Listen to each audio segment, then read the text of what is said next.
said, I had a job in the first few weeks in Penticton, and then that fell through. And I tried, and I didn't try all the time, but I tried the majority of the time, and I still couldn't get any success. Knowing now that maybe that had something to do with her fucking off, finding someone else, whatever. Realizing that I could be wrong about Cheryl. Maybe I'm wrong about Cheryl. I don't know. But I'm not really in the mood to go down there and play peekaboo with her and realize that might or might not be the case. As if I stay here, the gaslighting continues, and she's moved on, will I continue to remain stagnant with absolutely fucking nothing but a job interview today to go on? Meanwhile, I've got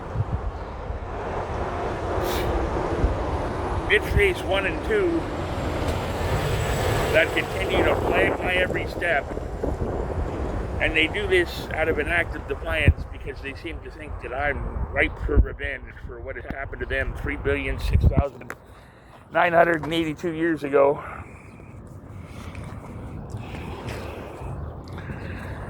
And I feel like I'm pretty much correct on that.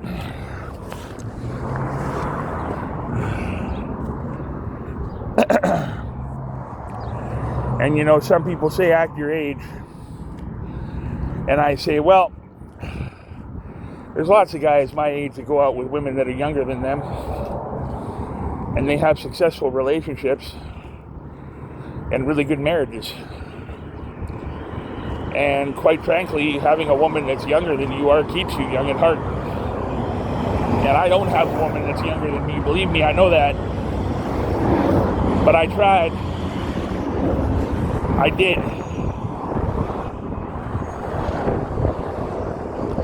And eventually you give up because it gets discouraging. Trusting the process is one thing. Realizing that somebody wants this to end a certain way so that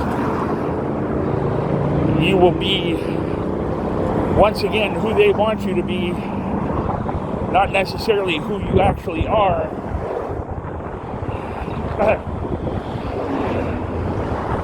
Isn't that how problems started in the first place? Isn't that how these problems started in the first place? But anyway, I digress.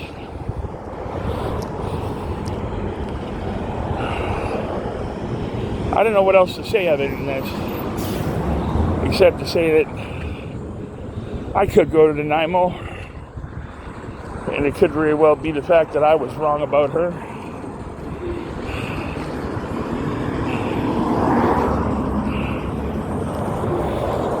But Rodica, I wasn't wrong about.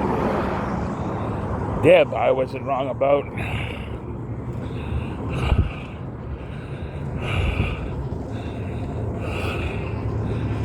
And whether you're scared of somebody or not, to focus purely on emasculating and hurting them, and to keep the gaslighting going for an extended period of time in order to break them.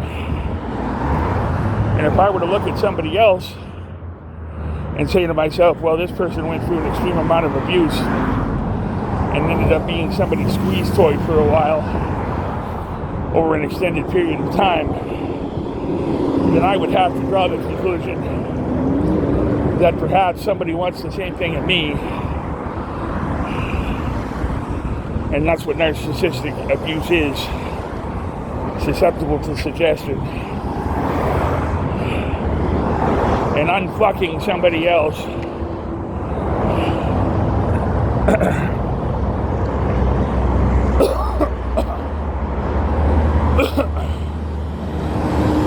And that's what sex cults are. And ungaslighting somebody else at least gives them a fighting chance to fix their life. And like I said, I didn't try all the time. I was a little discouraged. I felt like shit that I couldn't be the guy that she needed. And quite frankly, the guy that I used to be. I used to never go without work.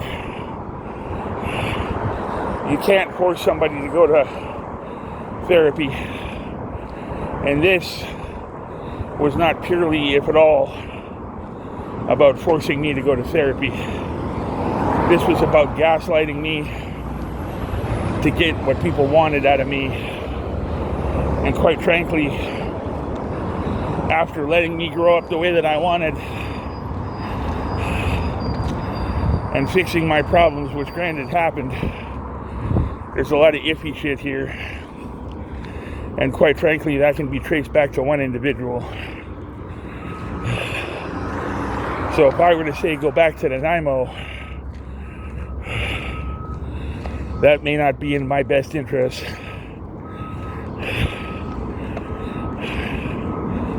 And she knew where I was for every step of this whole thing.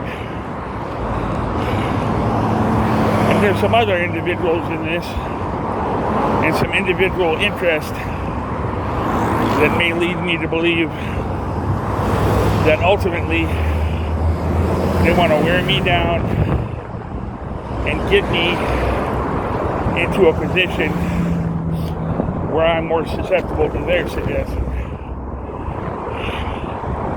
That ain't gonna happen either.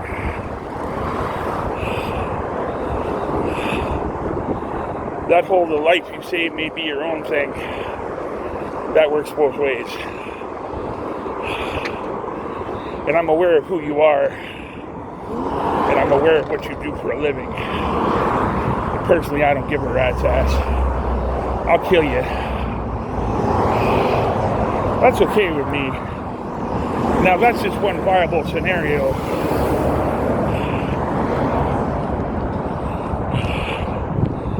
As not all are guilty of the one. But I gotta be honest with you here. There's been a lot of bullshit, a lot of games, and a lot of fucking lying.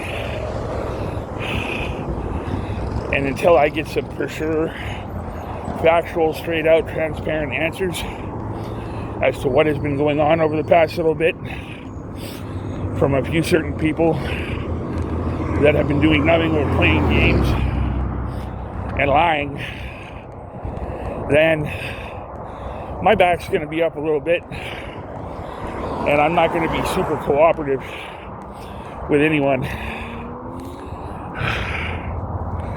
Just saying.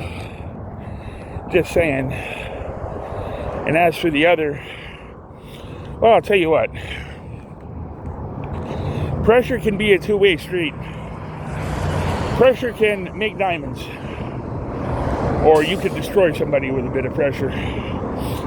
Like, for instance, if I were to have a bit of pressure in my life, or someone to mislead me, thinking that someone else was still interested, and then I were to walk into their service station, trash it, and break one of their legs, that would be pressure.